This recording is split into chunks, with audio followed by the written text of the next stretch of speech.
네, 반갑습니다. 빵식이TV 빵식입니다. 버스 떠난 뒤에 손을 흔들고 있는 이 윤석열 정부. 집권 2년이 넘는 동안 뭘 하고 자빠졌다가 이제 와서 본인이 코너에 몰리니까 민정수석을 만들더만 문재인 정부의 참모들에 대한 재판을 시작하겠다고 합니다. 자, 겉으로 보면 참 좋은 소식이라고 볼 수도 있겠지만 한꺼풀을 벗겨보면 절대 그렇지 않죠. 국민들을 멍멍이로 보고 있다는 겁니다. 하려면 집권 초, 2년 안에 모든 권력을 동원해서 지지율 좋을 때, 국민들의 지지를 받을 때 전 정권의 폐악을 소탕하는, 그게 바로 정권 교체입니다. 그런데 일부러 그렇게 하지 않았죠. 문재인을 살려주려고 대통령 선거 전 후보 때 민정수석 사정기간을 관장하지 않겠다. 문재인 수령님 안심하십시오. 저 좀 살려주세요. 이랬던 윤석열이 민정수석을 지금에 와서 만들었다라는 건 본인 가족을 보호하기 위함이다. 이렇게 보시면 됩니다. 자, 이건 상식이 있는 사람이라면 또 다시 우리 보수 진영의 지지층을 끌어 모아보겠다라는 아주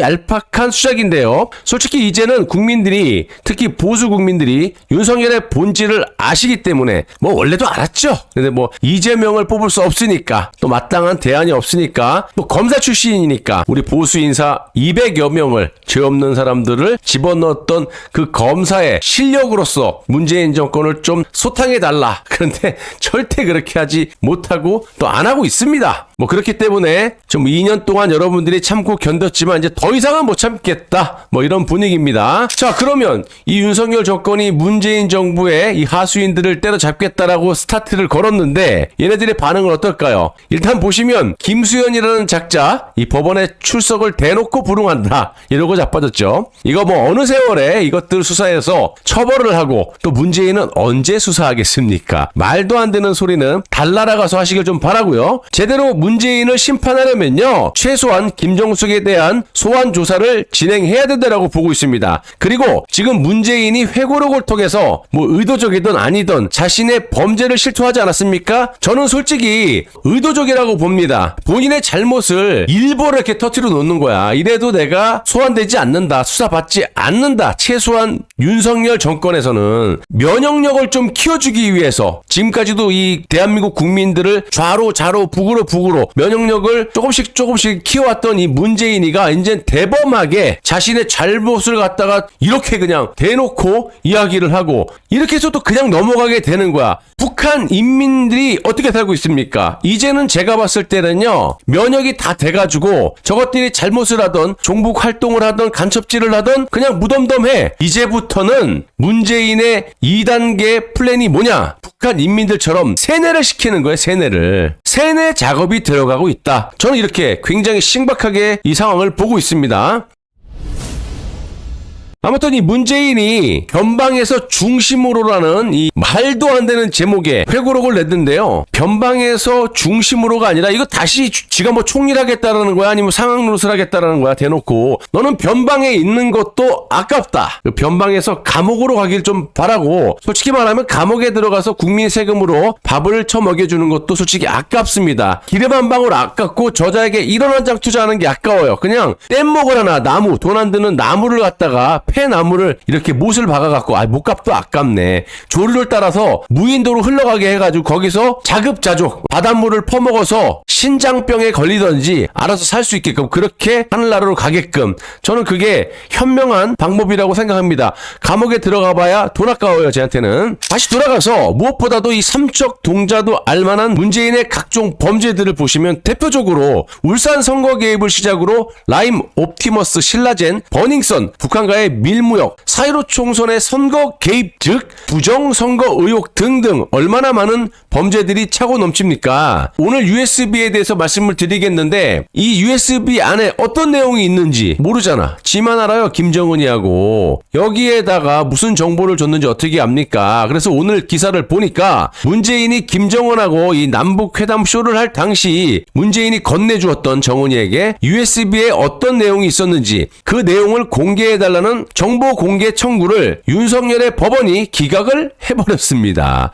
3급 기밀이고 뭐고, 당시 문재인의 통일부는 거의 남노당 간부라고 봐도 과언이 아닌 놈들이었고, 그런 놈들이 제작을 해서 김정은이에게 어떤 내용의 기밀을 넘겼는지 국민들이 알아야 되는 거 아닙니까? 헌법 제1조 2항이 왜 있습니까? 자, 상식적으로 다른 나라도 아니고 북한이라는 집단에게 문재인이 어떤 걸 넘겼는지 누가 아냐고요. 당연히 국민의 알 권리에 해당된다라고 보고 있고요. 이런 정보 공개 청구를 기각했다라는 것은 더 많은 의혹을 낳게 했다. 저는 이렇게 봅니다. 좀 어이가 없는 건 이 문재인의 통일부와 현 법원과 완전히 이 통일된 말을 하고 자빠졌다라는 건데요.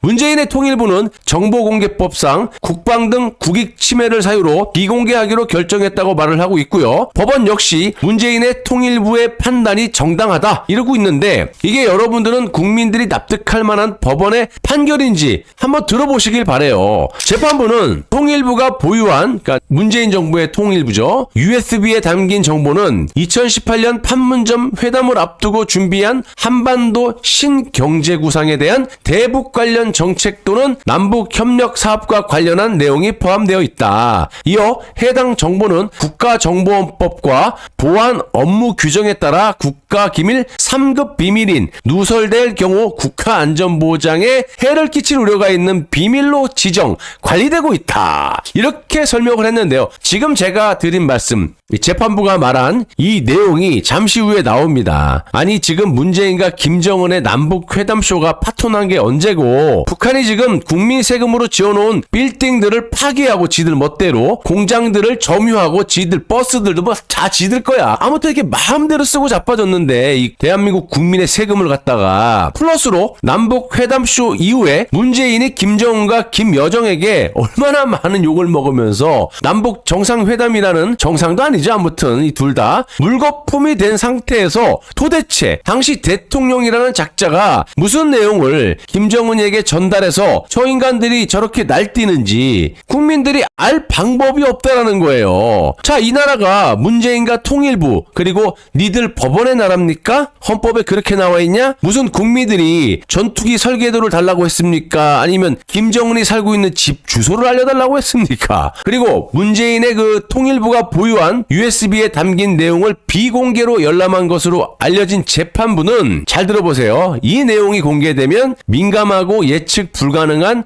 대북 관계에 있어서 국가의 중대한 이익을 현저히 해칠 우려가 있다. 이렇게 덧붙였고요. 자, 그렇다면 과거 사례를 한번 보시면요. 2004년이면 노무현 정부 때죠. 당시 쌀 협상 때 노무현 정부의 외교부는 쌀 관세와 유예 과정의 이면 합의 내용을 공개하라는 농민단체 소송에 대해서 이면 합의는 3급 비밀에 해당하기 때문에 만만한 게 3급이야.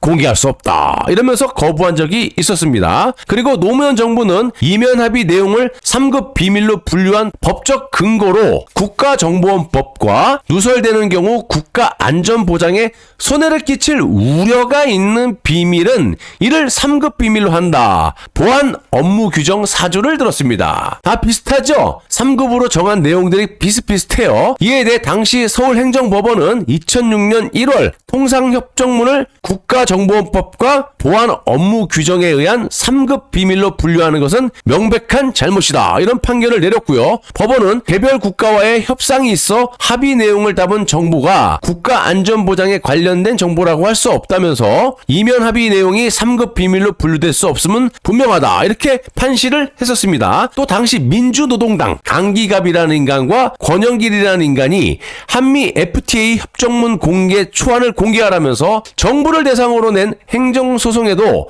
법원은 협정문 초안이 국가안전보장에 관련된 정보라고 할 수 없어 실질적 내용상 3급 비밀로 분류될 수 없는 상태. 이렇게 해석을 내놨다는 겁니다. 그리고 무엇보다도 1급 비밀과 2급 비밀, 3급 비밀의 차이점을 좀 보시면요. 1급 비밀이 누설될 경우 대한민국과 외교 관계가 단절이 되고 전쟁을 일으킬 수 있으며 국가의 방위 계획, 정보 활동 및 국가 방위에 반드시 필요한 과학과 기술의 개발을 위태롭게 하는 등의 우려가 있는 비밀이다. 이래서 1급으로 지정을 하는 거고 2급 비밀이 누설될 경우는 국가 안전 보장에 막대한 지장을 끼칠 우려가 있는 비밀, 즉 국가 안전 보장에 지장이 원래 기본적으로 있고 더 나아가서는 막대한 지장을 끼칠 수 있다라는 거 아니겠습니까? 그래서 2급 비밀로 지정을 하는 거고. 자, 그런데 3급 비밀이 누설된 경우를 보시면 국가 안전 보장에 해를 끼칠 우려가 있는 비밀이다. 반드시가 아니라 그냥 해를 끼칠 우려가 있다. 끼칠 수도 있고 안 끼칠 수도 있고 이거예요.